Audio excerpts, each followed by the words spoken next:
Fine.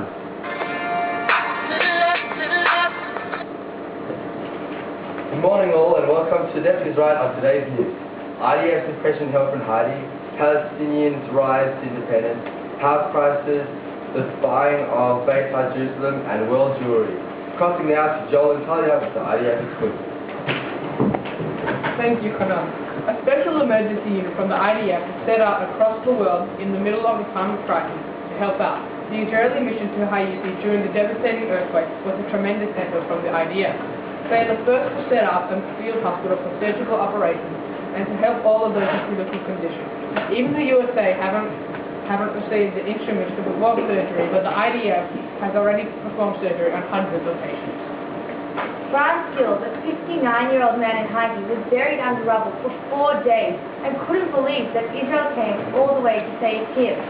He is one of hundreds that are thankful of Israel's help. This is what the IDF should be pushing towards all the time, connecting all the nations in the world instead of fighting constantly. It is evident that Israel's mission is showing signs of success in terms of connecting the different nations as they shared the Shabbat prayer and then went out to help as many people as possible. It should be recognized that Israel is sending over 300 million shekels on their Haiti mission, so the cost is secondary to the humanitarian concern they have shown. We congratulate and thank Israel for all they are doing. This is what Israel should be remembered for. This is what Israel should continue to be about, creating peace and no longer just being a state of war. Back to you, Hanan. Thank you. We will now cross live to Orna and Shayna for news on the Palestinian rise to independence. Thanks, Orna. Recently, the Palestinians have been planning to request from the UN to vote on recognizing the Palestinian state in the West Bank. The Palestinians want to declare the state from the 1967 borders. This includes the West Bank, all of Gaza, and at least half of Jerusalem. If they acquire this land, it is most likely to bombing will cease. This plan of an independent Palestinian state will bring peace. The constant bombing and terrorist attacks are because of the Palestinians want land in Israel. If we give them this land, the Arab-Israeli conflict will stop. Salom Fayyad is hard at work trying to build an infrastructure in the West Bank in order for the Palestinians to be prepared when they gain independence. Fayyad has successfully convinced Palestinian authorities to think in his way. The public opinion is leaning towards the declaration of a Palestinian state. Gaza is in the hands of Hamas, giving them an upper hand. Because of Israel's instability and lack of positive public opinion, it is highly likely that the Palestinians will gain this land as their independent state. Not only is this a sensible solution, but also the safest solution to the Arab-Israeli conflict. This conflict has been going on for too long, and this is the only solution.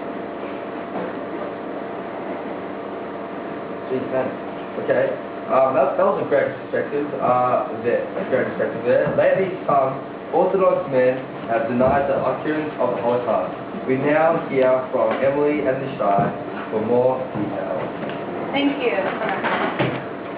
A handful of 7 Orthodox men have attended the conference of the denial of the Holocaust.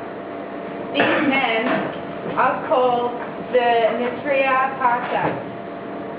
Is it true that you believe that the idea of having a state goes against Jewish religion? Yes, I do! I also believe that the Jews should leave Israel and wait for Mashiach and then return. Thank you.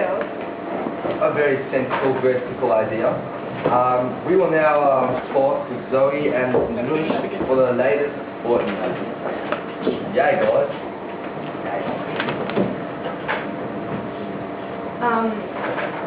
Alright, so latest news is that Benar Jerusalem Football Club has been sold.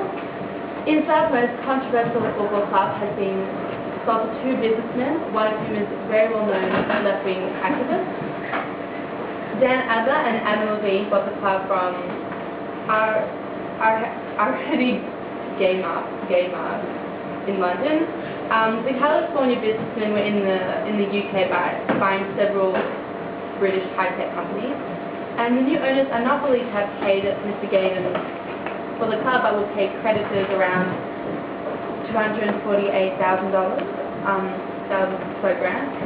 They are expected to invest around 1.8 million in the club, more phased into by players. Although improvements have been noticed in recent years, face-off fans are known for their intolerance of Arab players and their racist chants. They are the only one of Israel's leading football clubs never to have signed an Arab-Israeli player because of pressure from France. A spokesman for Extreme Face-Off Familia fan group said they welcomed Mr. Adler and Mr. Levine to their club, just as long as buying an Arab player was not on their agenda. Thanks, Mush. For now, for our last news of the day, is Benji and Benjamin.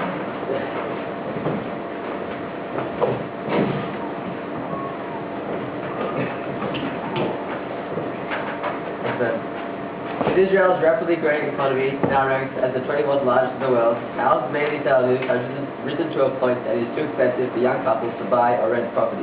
2009, the average dwelling in Tel Aviv rose 46% and a further 32% in 2010. Many young people are doing their best to stand up to the stubborn Bibi Netanyahu by protesting in the streets of Tel Aviv, Jerusalem, Nazareth, Kiryat Shmona, and many more. We're now across live to a protester who seems to know a lot about the matter.